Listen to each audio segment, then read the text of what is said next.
Bom, retomando o raciocínio do último vídeo, a gente estava falando dessas reformas pombalinas. Então eu falei do papel do Marquês de Pombal em reduzir a presença dos jesuítas. Na verdade, ele proíbe a presença dos jesuítas aqui no Brasil, em outras colônias também, mas nós estamos focando no Brasil. E quando ele proíbe a presença dos jesuítas, isso implica no seguinte: os jesuítas eles eram responsáveis pela proteção da população indígena. Então agora o governo vai assumir essa função e proíbe legalmente a escravização de índios. Isso não quer dizer que a escravização de índios tenha desaparecido, mas ela passa a ser combatida mais rigidamente pelo governo, o que não era feita antes, já que os jesuítas assumiam esse papel. Tá? Segundo, a expulsão dos jesuítas implica em que alguém vai ter que assumir o papel de coordenador de um modelo de educação. Tá? Então o Marquês de Pombal ele faz uma reforma educacional, tá? Que inclui uma série de mudanças, duas mais importantes. Primeira, a criação de um sistema de ensino que é chamado de aulas régias. Tá? Segundo, a segunda característica importante que pode aparecer no vestibular é a criação de um imposto chamado imposto literário, tá? O imposto literal costuma aparecer das duas formas em questões, que é um imposto para financiar o pagamento do salário dos professores. É isso mesmo, tá? Bem, além disso, a expulsão dos jesuítas vem acompanhado de um esforço muito grande do governo de Pombal para apagar a influência cultural que eles haviam exercido aqui no Brasil. Que influência cultural é essa? Dentre outras coisas, a criação de uma língua própria do Brasil, a língua brasílica, que era chamada também de língua geral. Essa língua geral passa a ser proibida por lei. Tá? Era uma língua que tinha sido desenvolvida tanto por jesuítas quanto por bandeirantes e que misturava elementos do latim, do português e do tupi. Apesar da proibição, é comum a gente encontrar pessoas falando a língua geral, o brasílico, principalmente em São Paulo, até o final do século XIX. Se vocês leram o Triste Fim de Policarpo Quaresma, ali existe, logo no começo do livro, um debate onde Policarpo Quaresma ele tenta convencer a Assembleia lá no Rio de Janeiro a proibir o português e implantar a língua geral, o brasílico, como língua oficial do Brasil. Tá? Bem, ainda sobre o Marquês de Pombal, ele faz uma outra coisa, que é uma ampla reforma administrativa na colônia. Dessa reforma administrativa, vocês têm que saber três coisas, tá? 3 tópicos. Quais são? Primeiro, ele reunifica o Brasil, mas como assim, professor, reunificar o Brasil? O Brasil, ele não estava unificado? Não, não estava. Desde a União Ibérica, a América Portuguesa era dividida em 2 colônias diferentes. Já falamos isso em alguns vídeos lá atrás. Tá? O Estado do Brasil e o Estado do Maranhão. Tudo bem?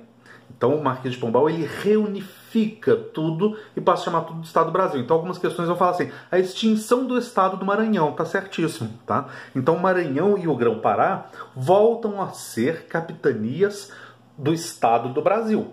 Bom, segundo tópico da reforma administrativa, a transferência em 1763 da capital do Brasil, que era Salvador, lá para baixo, para o Rio de Janeiro. Tá? Isso está relacionado tanto à necessidade de um controle mais rígido da mineração, então o Rio de Janeiro está mais próximo, tá?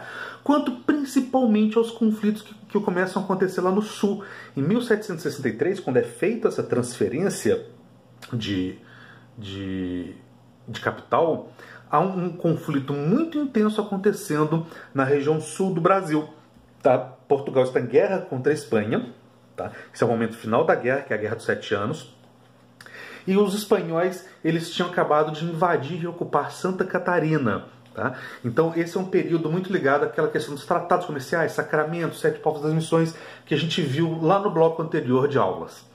Bem, e o terceiro tópico da reforma administrativa é a extinção oficial do sistema de capitanias hereditárias, aquele que tinha sido criado lá em 1534 e que sobrevivia aos trancos e barrancos até agora em meados do século XVIII. Então o Marquês de Pombal ele dá um fim definitivo às capitanias hereditárias, porque os capitães donatários eles ainda existiam e tinha uma disputa de poder muito grande com os governadores das capitanias. Tá? Então, acabou agora definitivamente o sistema de capitanias hereditárias. Bem, continuando, o século XVIII, como eu havia falado, é muito marcado pelo pensamento iluminista e por esses governantes chamados déspotas esclarecidos. Quem são os déspotas esclarecidos? Marquês de Pombal, Gustavo III, o Frederico II da Prússia, a Catarina II da Rússia. São governantes que usam as ideias iluministas para promover reformas modernizantes em seus estados. Bem, o século XVIII é também o século em que essas ideias influenciam movimentos revolucionários, a começar pelas 13 colônias inglesas. Então, em 1776, as 13 colônias inglesas se revoltam contra o parlamento, lá da Inglaterra, tá? E a partir de uma série de circunstâncias que vinham se acumulando desde o final da Guerra dos 7 Anos, né? Com o parlamento tentando impor vários impostos, aí tem a lei do açúcar, a lei do selo, a lei do chá, culminando com os atos intoleráveis, as 13 colônias se reúnem num congresso, que é o Congresso de Filadélfia, e declaram independência em relação à Inglaterra. Essa independência dos Estados Unidos, também chamada de Revolução Americana, vai servir de modelo, vai servir de exemplo para os colonos de todas as outras Américas, a América Portuguesa e Ibérica, principalmente, mas não só, também a América Francesa, pensem no Haiti, tá? Para que eles percebam que é possível, a partir da inspiração ideológica do iluminismo, que pregava igualdade e liberdade, a partir da inspiração prática das 13 colônias, que se organizaram, pegaram em armas e derrotaram a maior potência militar e econômica da época, que era a Inglaterra. Tá? Então os colonos, por exemplo, aqui no Brasil, começam a pensar: eis o que nós vamos fazer, é possível.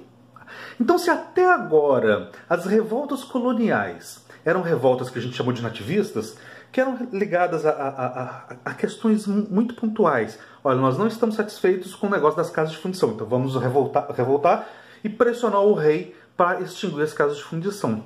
Agora, as revoltas elas têm um teor ideológico mais profundo. Nós não lutamos contra as casas de fundição, nós lutamos contra todo e qualquer tipo de opressão, nós lutamos contra todo e qualquer tipo de falta de liberdade, nós lutamos contra todo e qualquer tipo de falta de igualdade jurídica. Então o que nós queremos não é o fim da casa de fundição, ou que Recife não seja levado à condição de vila, ou que os escravos sejam fornecidos por nós. Nós queremos o fim do pacto colonial, nós queremos a independência, nós queremos a soberania. Tá? Então, na esteira da Revolução Americana, começam a surgir movimentos que defendem a independência, seja a independência de uma região do Brasil, seja uma independência de todo o Brasil contra Portugal. Tá?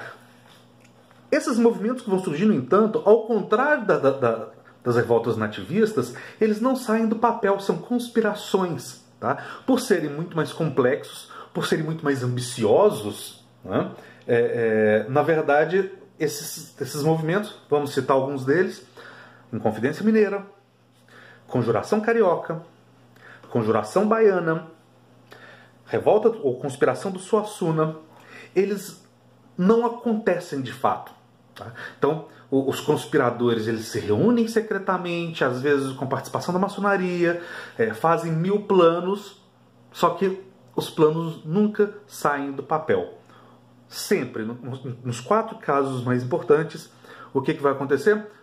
O governo descobre antes, geralmente por causa de algum fofoqueiro, tá? Alguém vai lá e denuncia: Tiradentes está lá, pipipipopopô. Então os caras pensam assim: pô, a gente tem que manter o segredo. Mas aí tem um que vai lá e conta.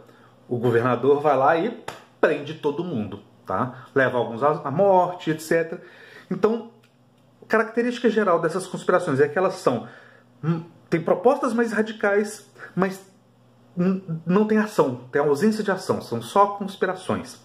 Mas são conspirações que deixam claro que o caldo engrossou. Os colonos não querem mais que o governo resolva esse ou aquele problema. Eles querem separar o Brasil, eles querem independência. Por isso que nós vamos chamar de conspirações emancipacionistas. E no próximo vídeo nós vamos ver a primeira delas, a Inconfidência Mineira. Até lá!